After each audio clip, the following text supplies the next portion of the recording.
Beauty parlour वाली भाभी कहानी का अगला भाग। पिछली कहानी में आपने सुन था कि पार्लर वाली भाभी मेरी बहुत तारीफ करती थी और मुझे पसंद भी करती थी। अब आगे मेरी सरिता से कुछ दिनों तक बातचीत नहीं हुई। इस बीच मेरी पत्नी छुट्टियों के कारण अपने मायके चली गई। मैं उसके साथ नहीं जा सकता था, इसलिए मैं घर में अकेला रह गया था। इसी कारण से शाम को कई बार घर आने में देर हो जाती थी। एक शनिवार को मैं जब घर आया तो कार पार्क करते ही मैंने देखा कि सरिता मुझे देखकर पार्लर से बाहर आकर खड़ी हो गई। दोपहर थी। सूर्य भगवान अपनी पूरी ताकत से धरती पर अपनी कृपा बरसा रहे थे। मैंने सरिता को देखकर नमस्कार किया तो वो बोली कि आपसे बात करनी थी, आप अंदर आ जाए। मैं पार्लर के अंदर चला गया। वो मेरे लिए पानी लेने चली गई। पानी लेकर आई तो बोली, आजकल आप लेट क्यों आ रहे हैं? ऑफिस से आते मैं बाहर खाना खाकर आता हूं, इसलिए लेट हो जाता हूं। बहन जी कहीं गई है? हाँ, अपने घर गई है। मैं कुर्सी पर बैठकर पानी पीने लगा। पानी पीने के बाद मैंने उससे कहा कि आप मुझे अपने पति का रिज्यूमे दीजिएगा। मैं कोशिश करूंगा कि कहीं बात बन जाए। वैसे मैं जिस फील्ड में काम करता हूं वो उस तरह के काम के लिए सुटेबल नहीं है, लेकिन फिर भी अपने परिचितों से बात करता हूं, कहीं कोई ना कोई रास्ता निकल आएगा। वो बोली कि मैं आपको रिज्यूमे दे दूंगी। ये जहां पहले काम करते थे वहां भी दोबारा लगने की बात हो रही है। अगर ऐसा है मैं कोशिश ना करूं। नहीं, आप भी कोशिश कीजिए, वहां भी कुछ पक्का नहीं है। एक बात कहो, बुरा तो नहीं मानेगी? आपको लगता है कि मैं आपकी किसी बात का बुरा मान सकती हूं? बात आपके निजी जीवन से संबंधित है, इसलिए संकोच कर रहा हूं। आप निसंकोच कहे जो कहना चाहते हैं वो भी मेरे हित के लिए होगा, ये मैं जानती हूं। आप अपने पति से कहे कि वो दाढ़ी वगैरह बनाकर सही कपड़े पहन कर रहा करें। ज्योतिष के अनुसार भी राहु और शुक्र अच्छी तरह से रहने से खुश होते हैं। संकट के समय ये करना बहुत जरूरी है। मैंने उनसे कई बार कहा है, लेकिन वो मानते ही नहीं हैं। सबसे पहले तो आप भी अपने आप को बदलिए। आप दूसरों को तराश कर चमकाती है, अपने को भी चमकाइए। हो सकता है आपको देखकर पतिदेव भी बदल जाए। ये मैं इसलिए कह रहा हूं कि इस सब से जीवन पर सकारात्मक असर पड़ता है। मेरी बात सुनकर वो हंस पड़ी। आपने ये बात भी पकड़ ली। जीवन की आपाधापी में अपने पर ध्यान देने का समय ही नहीं मिलता है। अब आप कहते हैं तो अपने आप पर भी ध्यान देती हूं। आप पहली बार में ही ये भाप गए, कमाल है आपकी नजर का। आप ही नजर नहीं रखती, बंदा भी नजर रखता है। ये कहकर मैं भी हंस पड़ा। मैंने उन्हें ध्यान से देखा तो वो अपनी उम्र से ज्यादा की नजर आ रही थी। कपड़े भी शरीर पर झोले की तरह लटके लग रहे थे। पति को तो मैंने देख रखा था, वो भी पहली बार में सामने वाले पर कोई अच्छा प्रभाव नहीं डालते थे।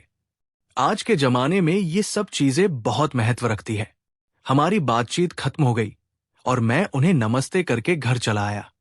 घर आकर मैंने सोचा कि पता नहीं आज की मेरी राय का सरिता पर कैसा असर पड़ेगा। क्या वो इससे नाराज तो नहीं हो जाएगी? ये मुझे पता नहीं था। तीर तो तरकश से निकल गया था। अब कुछ किया नहीं जा सकता था। जो होगा वह देखा जाएगा। इसके बाद मेरा सामना सरिता से नहीं हुआ। कोई 10 दिन बाद एक शाम जब मैं ऑफिस से निकलने वाला था, तभी सरिता का फोन आया। मैंने फोन उठाया तो उसने पूछा कि आप कहां पर हैं?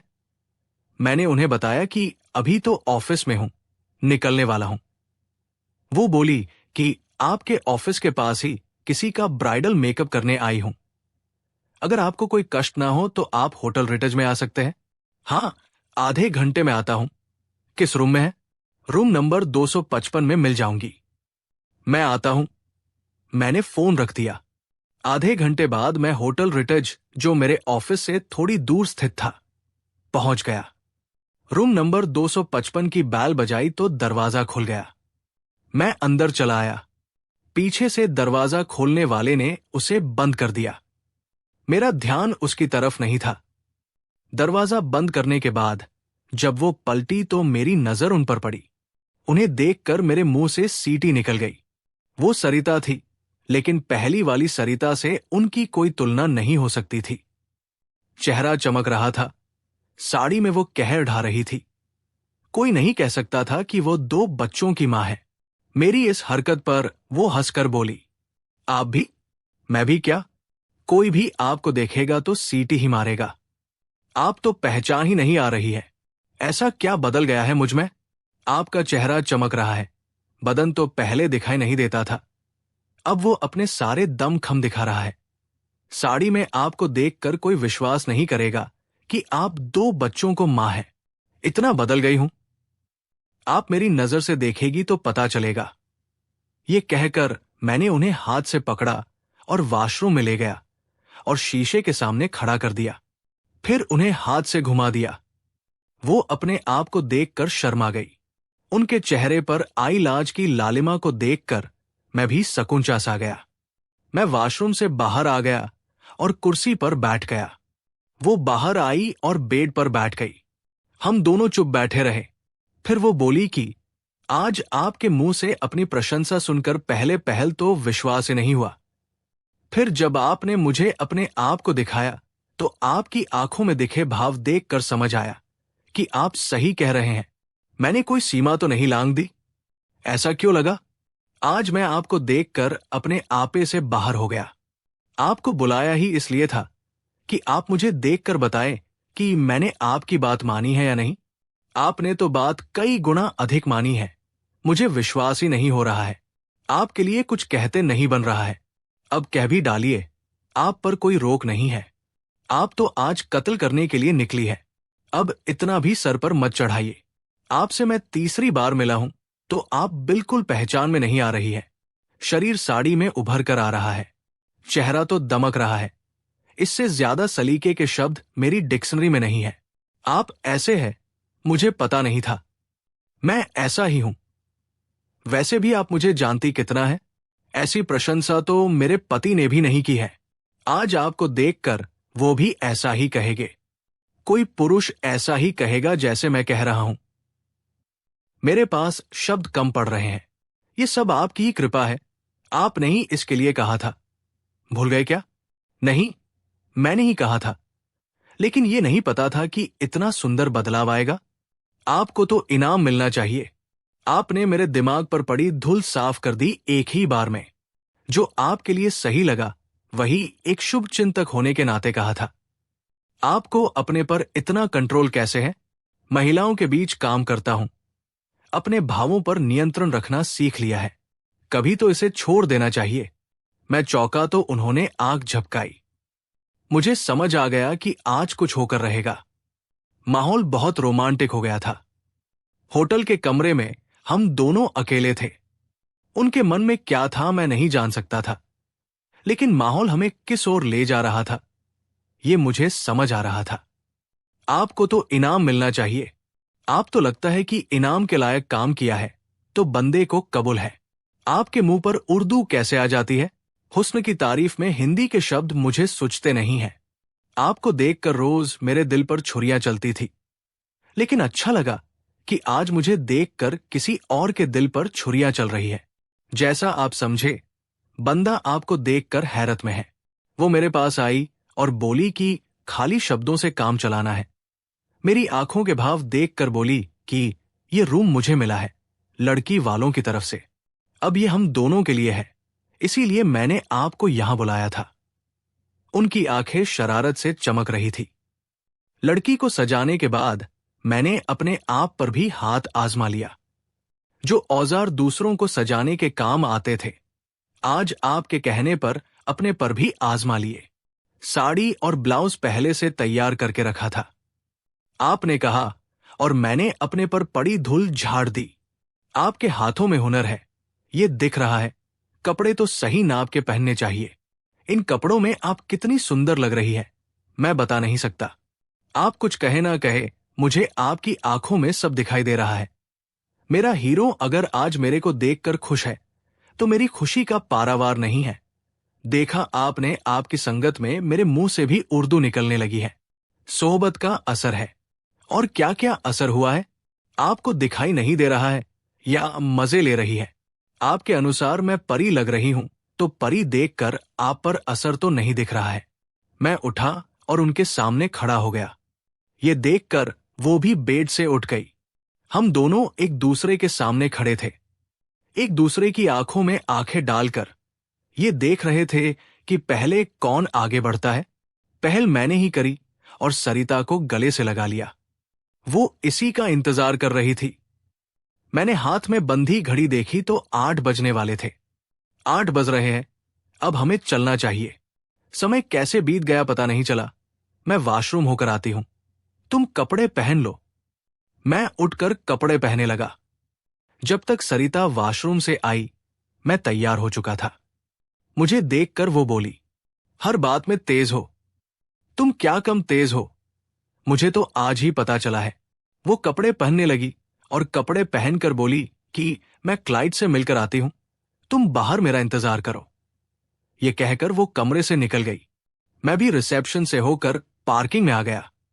कुछ देर बाद ही सरिता अपने बैगों के साथ आ गई। उन्हें कार में रखकर दोनों घर के लिए निकल गए। आज जो कुछ हुआ वो मेरे लिए सपने जैसा था। सपना तो मेरे लिए भी था।